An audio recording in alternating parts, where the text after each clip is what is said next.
So I just got home from work, and I was thinking about the past few days. In a roundabout way, they got me to a story that's in this book that I want to read to you. I ordered some new tires for my car, for my Subaru, and I had plain old all-season tires on the car for the past 2 winters, and they got me everywhere. Subaru all-wheel drive is really good. Before the car, I had a jacked-up Jeep Cherokee that I had decent tires on when I bought it, and then what did I do? I went and bought some really good mud tires for it. Did I need them? No, but I wanted them. So when I was picking out tires for the car, I wanted to get a little more aggressive tires for the car. I don't go mudding with it. It's a car. It's a Subaru. But I do go across some cow pastures and a lot of dirt seasonal roads with big hills. And, all winter long I'll run the seasonal roads that are still open and aren't snowmobile trails, stuff like that. So I knew that I did all that with the decent tires I had before, but I wanted really good aggressive tires this year. Did I need them? No. Did I buy them anyways? Yes. That's part of it. The other part is, last week I spent some time with my brother Luke, my younger brother Luke. I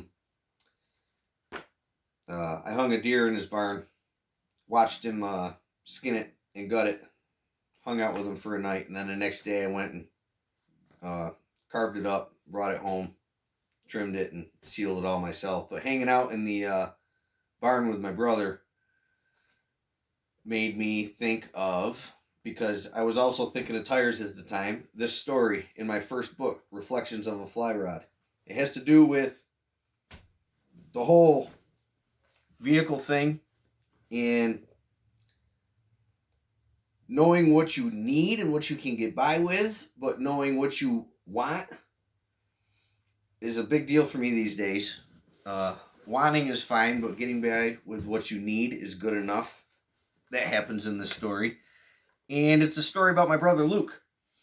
I love telling this story, so I had to write it and put it in this book because Luke is that guy who, he knows what he wants, he knows what he needs, and he somehow makes do with what he has.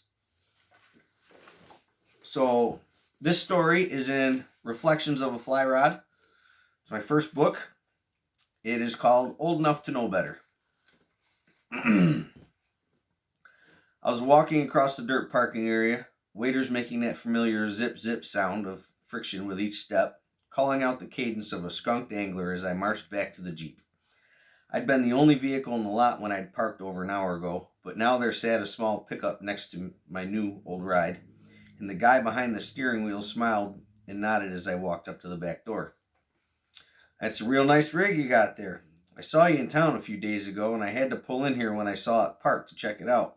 I smiled and said thanks, unlocking the door and tossing my net in the back and leaning the fly rod against the spare tire.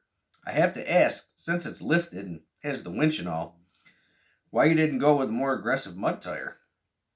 I smiled and chuckled and did my best at a short but to the point answer. "Well, I just bought this thing a couple of weeks ago, and these were on it. But honestly, I don't think I would have put anything much more aggressive on it because, well, I had mud trucks when I was younger, and I broke them a lot. I don't think I'll be doing much mudding with this one. I just wanted some ground clearance and a nice Jeep. They were fun when I was younger, but I'd like to think I'm old enough to know better now." He laughed and agreed, said he understood completely. For the record, I'm that guy that could never have anything nice, and most of the time, it's my own doing. As I pulled onto the pavement, my own words kept echoing in my head. Old enough to know better. Wow, did I really say that? I could only think of one place that I'd need the Jeep's ground clearance to get to a fishing spot.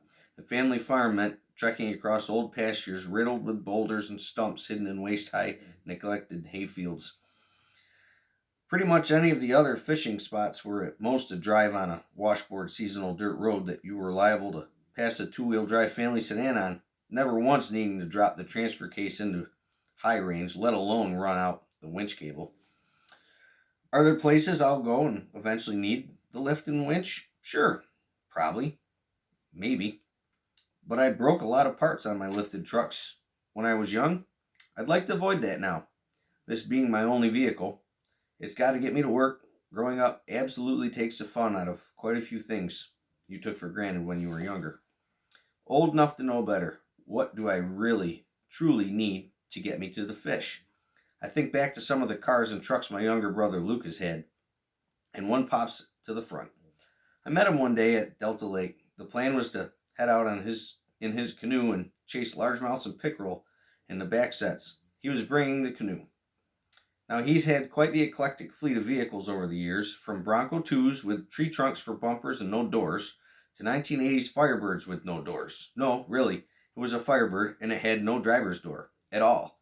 I'm not really sure what it is he had against doors, but it was a reoccurring theme, at least twice in his fleet, which, unless you're talking Jeeps, is 2 more times than you've probably known anyone else to lose perfectly good doors. But on this outing, he pulls to the shoulder of the road in a white sedan, an older Acura that looked like a mule that had been beaten and whipped within an inch of its life. A mule would have been able to defend itself, at least. They bite and kick. This poor, once luxury sedan couldn't do anything except defecate transmission fluid and rust on the shoulder of the road in fear, while it was abused to the tune of an old, and ironically much nicer, green canoe strapped to its once sleek and smooth roofline. The roof crumpled, and the sail panels connecting the roof to the quarters buckled under the stress of the ratchet straps hooked into the rotted wheel openings. I remember wondering whether I'd back away off in traffic behind it, or if I'd try to speed up and get around it. It was impressive, in a sort of scary backwoods hillbilly kind of way. A quick glance inside would have had most people backpedaling. Leaning in to glance at the interior, I saw something that could have been best described as what looked like a yard sale full of old fishing and hunting gear. One of those yard sales that never seems to end. You know, the one you pass every year on the way to the lake. Half the tables covered in old tarps, a permanent yard sale sign pounded into the ground with weeds growing up all around it, and the letters faded because the yard sale has been going on for 5 years now. You never stop. I can still picture the cracked and weathered tan leather seats. The back seat and floorboards were a pile of sleeping bags, jackets, fishing rods, tackle boxes, an old wood stock pellet gun, some turkey feathers laid on the back dash under the glass fading in the sun, an old minnow trap and short ice fishing rod hid in the pile behind the driver's seat. I can guarantee you there was an axe in there somewhere if you had the guts to reach in and start digging around. Everything had a damp look to it, like it had all been rained on recently, just not today. On the front floorboard was a full squirrel tail with a huge hook at the end and a spinner blade at the front. That's going to get me a big old pike, he said as he noticed my gazing at the damp animal appendage on the passenger floor. I love the leather seats too, he said without missing a beat. The water and mud wipes right off them. Right off them and onto the floor, he meant. There were boot prints in the mud on the driver's side. Not muddy boot prints, no. Boot prints in the mud. In the car. I was impressed. The car looked like it had been through hell and back, and looked like it would have probably been in a better place if it had just stayed there. But he was doing everything that I plan on doing with the Jeep. That old, mostly used up 2-wheel drive, once luxury sedan meant for the pavement and nights on the town, fishing, camping, hauling canoes, and scaring little old ladies. No lift kit, no big tires, no winch, no 4-wheel drive. As I pulled off my waders at the front door, I looked at the Jeep sitting there, all tall and tough in the driveway. I admitted to the guy in the dirt lot that I'd probably never do any real serious wheeling with it to get to my fish. I thought about my brother and how he probably took that poor car to places it should have never been able to go. Did I really need this Jeep like I said I did? The ultimate fishing rig to get me there? A lift kit, big tires, a winch, the rod rack on the roof? Of course not. I'm old enough to know better, but apparently I'm still too young to care. So that Jeep is gone now. I got a Subaru for gas mileage. The old enough part kicked in there to know better. I knew better than to have something that I didn't need anymore that was getting 12 miles at a gallon if I was lucky. The car makes more sense. But this story, hanging out in Luke's barn, cutting that deer up and thinking about the tires for the car made me think about it.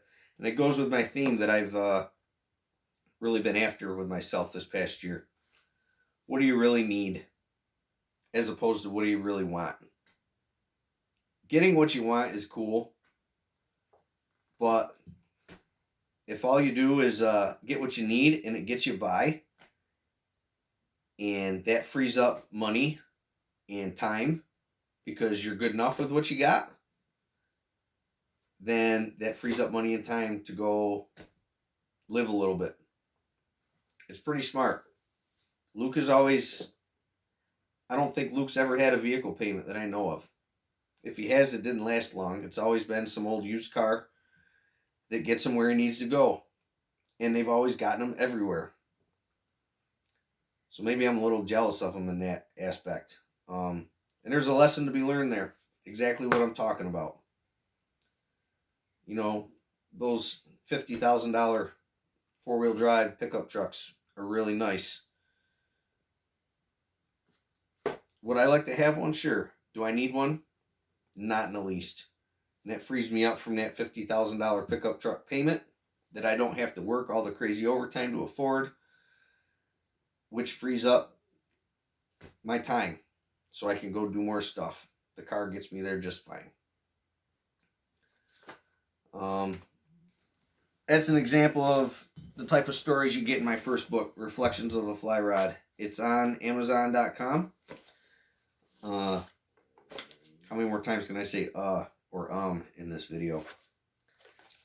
You find it on Amazon. It is in paperback and ebook format, along with my other book, Carper Jerks. And if you want signed copies, they are on jprossflyrods.com. If you're buying it for a gift off of JP Ross Fly Rods, if you're buying it for a gift for somebody, in the notes you can put who you want me to sign it to, and I will sign it specifically to someone for you. But I thought this was a good lesson about what you need as opposed to what you want. It was a pretty good example. So until next time, call in sick and go fishing.